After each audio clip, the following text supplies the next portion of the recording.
The Slutsk uprising of 1920 was a revolution to preserve the independence of Belarus from Russia.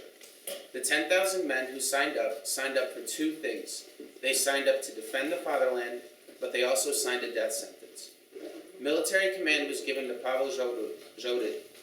Their success was marginal, with attacks in the towns of Kapil,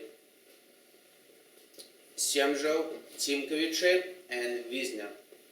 With their 100-kilometer front, they managed to force an initial Bolshevik retreat.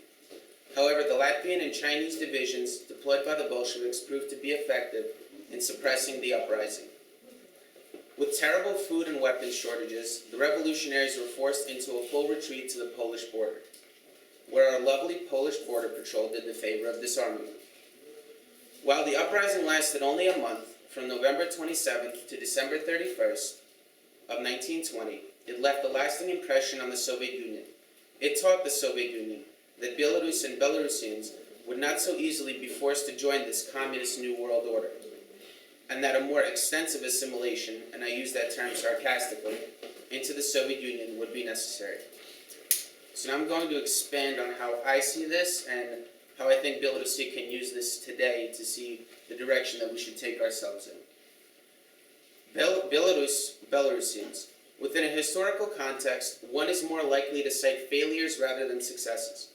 Revolts and uprisings suppressed by Russia, entire generations wiped out by genocide. Yet with such a blundered history, here we stand today, an independent nation recognized by every state in the world. The struggles of these revolutionaries finally realized.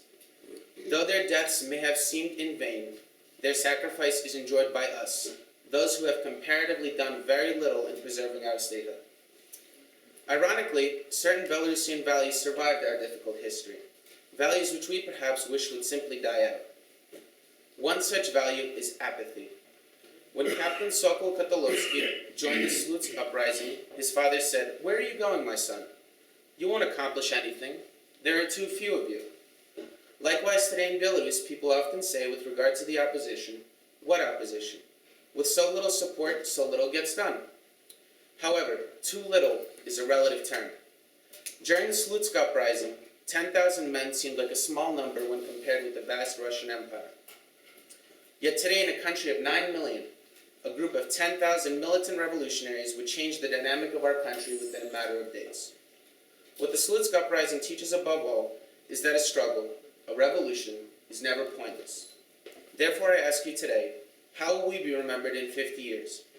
Will we be remembered as the generation which fought with words and not with the more effective barrel of a gun?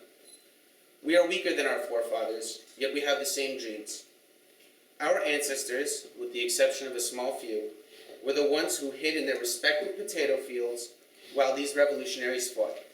It is therefore appropriate that these new responsibilities to preserve our statehood fall to us. If not to us, then to whom? There's a saying that you cannot help someone until they are willing to help themselves. Therefore, the time has come to indeed help ourselves.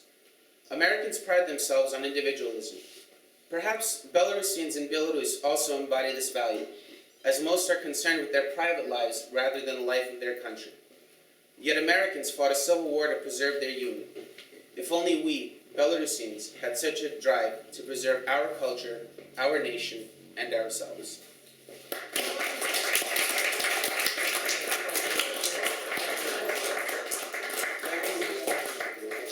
Thank you, Mr. Sokol.